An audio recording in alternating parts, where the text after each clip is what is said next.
దాన్ని పొలిటికలైజ్ గా చేయడం, అది పొలిటికల్ గా ఇబ్బంది కలిగించాలి అవతల పార్టీని అనే ప్రయత్నం చేయడం నిజంగా అంటే మీరు దీనికి ఏదన్నా కానీ ఒక లాజికల్ కంక్లూజన్ గా ఎక్కడ దొరికారు అని మూలాలు కనిపెడితే ఇక్కడికి ఆగుతుంది.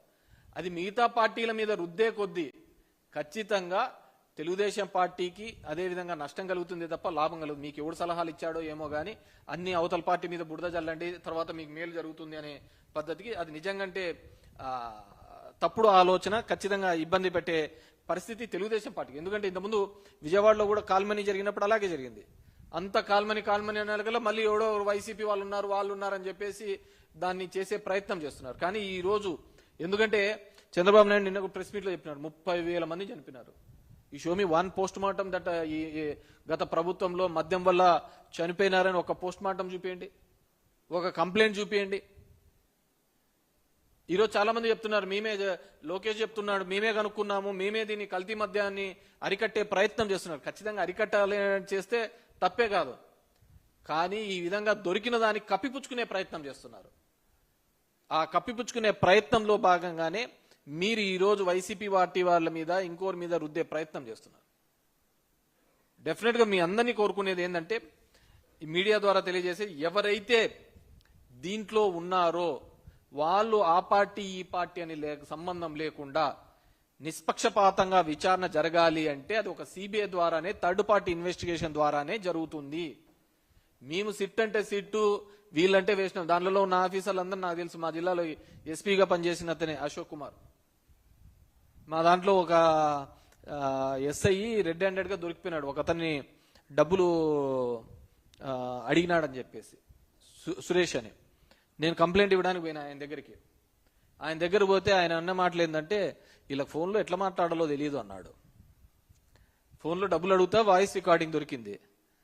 దొరికితే ఒక సూసైడ్ ని హత్య కిందికి చేసే దాని మీద అది రికార్డింగ్ దొరికితే మేము తీసుకుపోయి ఇచ్చినాం అతనికి. ఇస్తే ఆయన అన్న మాటలు ఇదే, వీళ్ళకు ఎట్లా ఫోన్లో మాట్లాడలేదు తెలియదు అని చెప్పేసి. అంటే అతను దీనికి వేసినారు.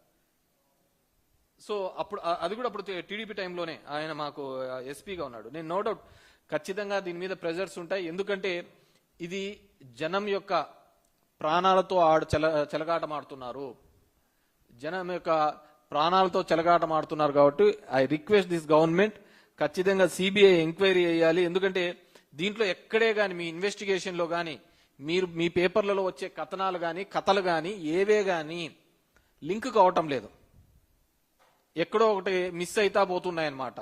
సో ఇవంతా లింక్ కావాలి, ఖచ్చితంగా ఈ కల్ప్రిట్స్ బయటపడాలి. మీకు నిజంగా చిత్తశుద్ధి ఉందంటే, నిజంగా చిత్తశుద్ధి ఉంది మీ పార్టీకి, తెలుగుదేశం పార్టీకి, కూటమికి చిత్తశుద్ధి ఉందంటే ఖచ్చితంగా దీంట్లో కల్ప్రిట్స్ ఎవరో బయటపడాలి. పవన్ కళ్యాణ్ ఎక్కడ పోయినా నాకు అర్థం కావటం లే. మద్యపాన ప్రియులకు ద్రోహం చేస్తున్నావు జగన్ అని చెప్పినటువంటి పవన్ కళ్యాణ్ ఏమైందో నాకు అర్థం కావటం లే. ఆ రోజు ఆయన అంతగా పట్టుకున్నాడు గవర్నమెంట్ మద్యం అమ్ముతూ ఉంటే. ఈ రోజు ఇంత పెద్ద ఎత్తున దొరుకుతుందంటే ఎక్కడే కానీ మాట్లాడటం లేదు.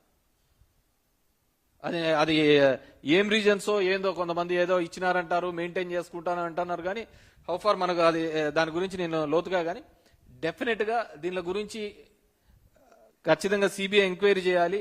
మా పార్టీ వాళ్ళని ఇరికించడం వల్ల మీరు తృప్తి పొందడమో, పేపర్లలో 4 కథనాలు వస్తున్నాయని దాని మీద మీరు బాధపడ్డమో కాకుండా ఎవరైతే దీనిలో మూలాధారం ఉన్నారో అది ఎంతటి వారైనా వదిలిపెట్టమని మీరు అంత గట్టిగా చెప్తున్నారు. కాబట్టి డెఫినెట్ గా మీరు దీని మీద సిబిఐ ఎంక్వైరీ చేసేయండి ఖచ్చితంగా. అప్పుడు కానీ దీని మీద తేలదని చెప్పేసి కోరుకుంటున్నాను. ఎందుకంటే మీరు చేసేది మొదటి నుంచి కూడా బురద జల్లే రాజకీయమే.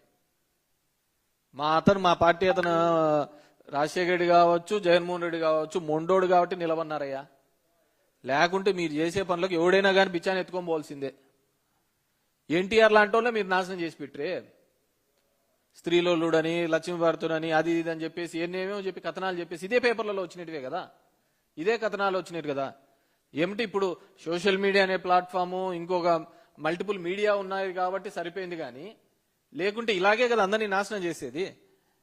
కాబట్టి మీ లైబ్రరీ ఏందో, మీరు ఈ విధంగా ఏ విధంగా కట్టుకథలు అల్లి ప్రజల్ని మోసంగా చేయాలనే ప్రయత్నం అప్పుడు చేస్తున్నారు, ఇప్పుడు చేస్తున్నారు. You are successful in that. ప్రజల్ని ఏ విధంగా మోసం చేయాలి, మ్యానిపులేట్ చేయాలి, వీటిలో మీకు మించినోడు లేనే లేడు. ఖచ్చితంగా దాంట్లో అన్ని డిగ్రీలు మీకే ఇస్తారు. కానీ ఇది ప్రాణాలకు సంబంధించిన విషయం, పేద ప్రజల ప్రాణాలకు సంబంధించిన విషయం. మీరు అంటున్న బార్ కోడింగ్ ప్రతి ఒక్కరి దగ్గర పనిచేయదు.